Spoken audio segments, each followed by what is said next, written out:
महाराष्ट्र में नई सरकार को लेकर सियासत का हॉटस्पॉट मुंबई को होना था।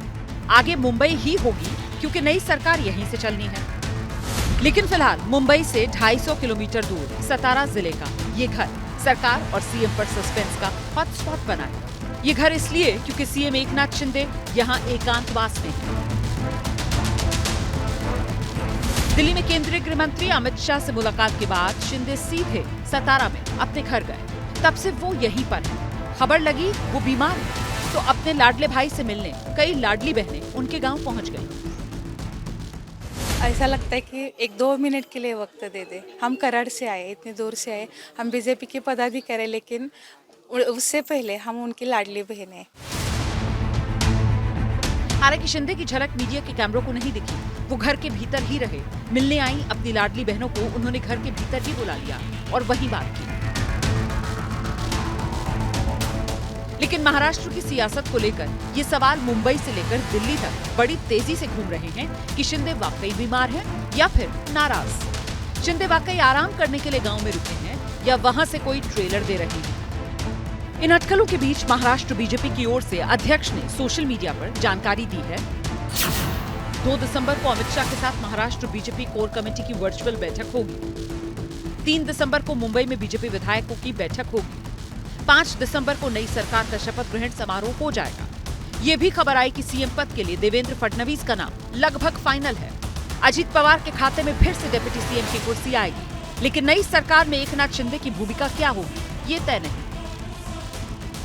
बीजेपी और अजित पवार की एनसीपी इस मुद्दे पर मौन धारण किए हुए है, जबकि शिंदे सतारा में डेरा डाले हैं। इसीलिए पूछा जा रहा है शिंदे आखिर चाहते क्या हैं? क्या शिंदे सीएम पद पर अपनी पसंद का चेहरा चाहते हैं? क्या बेटे श्रीकांत शिंदे के लिए महाराष्ट्र में बड़ी भूमिका चाहते हैं? क्या नई सरकार में अपनी शर्तों पर विभाग का बंटवारा चाहते हैं? चुनाव नतीजों के 4 दिन बाद एकनाथ शिंदे त्याग की मूर्ति बनकर सामने आए। खुद कहा सीएम बीजेपी का होगा। ये भी कहा पीएम मोदी और अमित शाह जो तय करेंगे उन्हें मंजूर होगा। इसके बाद दिल्ली जाकर उन्होंने बैठक भी की, लेकिन इसके बाद क्या शिंदे का मन बदल गया या फिर उनकी कुछ और शर्तें फंस गईं? शिंदे के करीबी संजय शिरसाट के एक के बाद एक बयान इसी ओर इशारा कर रहे हैं कि शिंदे सीएम पद छोड़ने को भले तैयार हों, लेकिन वो इसकी कीमत चाहते हैं। जो गृह मंत्री पद था वो उप मुख्यमंत्री जी के पास था, वैसे ही अभी उप मुख्यमंत्री पद अगर शिवसेना को मिले तो गृह मंत्री पद हमें मिलना चाहिए, ऐसी भी मांग हो रही है। गृह मंत्री पद तो हमको चाहिए, ये तो हमारी डिमांड है, लेकिन ये सब बातों का निर्णय मंडे के बाद होगा। संजय शिरसाट के बयान से इतना तो साफ कहा जा सकता है शिंदे संपूर्ण त्याग के मूड में नहीं। सूत्रों की माने तो शिंदे ने विधान परिषद के अध्यक्ष पद की मांग की है। इसके अलावा शिंदे सरकार में 12 मंत्री पद चाहते हैं, जिसमें गृह और शहरी विकास मंत्रालय उन्होंने मांगा है। और इसीलिए एकनाथ शिंदे ने न सिर्फ डिप्टी सीएम के पद पर बल्कि सरकार के गठन पर भी सस्पेंस बना रखा है। मुख्यमंत्री के नाम और सरकार के गठन में हो रही देरी पर इस चुनाव में हारा अघाड़ी गठबंधन पूरा रस ले रहा है और शिंदे को उकसाने की पूरी कोशिश में लगा है।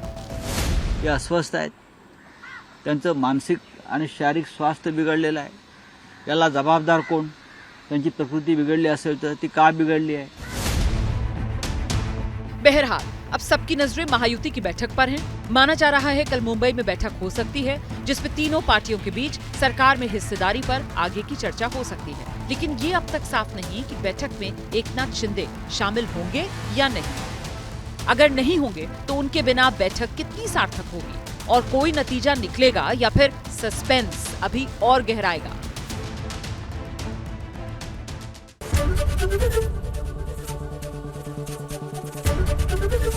एबीपी गंगा, खबर आपकी, जुबान आपकी।